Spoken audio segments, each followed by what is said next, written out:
रूस के राष्ट्रपति व्लादिमीर पुतिन ने एक ऐसा ऐलान किया जिसे लेकर अब कई सारे विद्वानों के बीच में मतभेद पैदा हो गए, क्योंकि व्लादिमीर पुतिन ने हथियारों की टेक्नोलॉजी को लेकर कुछ ऐसा ऐलान किया जिसके बाद कुछ लोगों का यह तो मानना है कि भारत को भी इसका फायदा होगा, तो वहीं कुछ लोगों का यह भी मानना है कि अब रूस के कई सारे सहयोगी देशों को ऐसी टेक्नोलॉजी बहुत ही आसानी से मिलेगी जिन्हें बनाने या पाने में भारत ने एक लंबा प्रयास किया। दरअसल रूस के राष्ट्रपति व्लादिमीर पुतिन ने बड़ा ऐलान किया है कि रूस आने वाले दिनों में लैटिन अमेरिकी देशों के अलावा एशिया और अफ्रीका के देशों के साथ अपने द्विपक्षीय संबंधों को ज्यादा महत्व देगा। वहीं मॉस्को में हथियारों की नुमाइश से जुड़े कार्यक्रम के दौरान व्लादिमीर पुतिन ने अपने उन्नत हथियारों की क्षमताओं का बखान किया। तो इसी दौरान व्लादिमीर पुतिन ने यह भी ऐलान किया कि वह समान सोच रखने वाले देशों के साथ हथियारों की टेक्नोलॉजी को साझा करना चाहते हैं, यानी कि रूस को समर्थन देने वाले, रूस जैसा सोचने वाले और पश्चिमी देशों के धूर विरोधी देशों को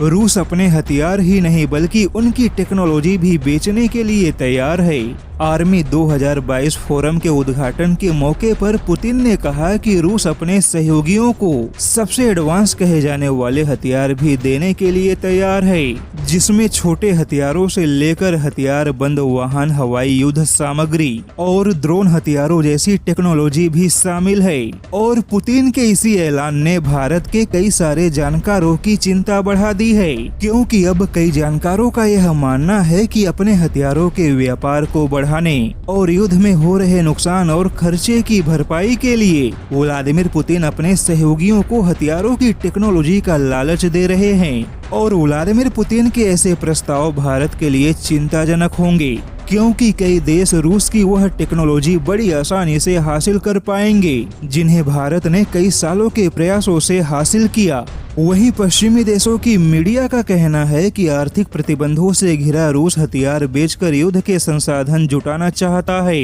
ऐसे में आर्थिक मोर्चे पे रूस की लाचारी चीन के लिए किसी बड़े मौके से कम नहीं है।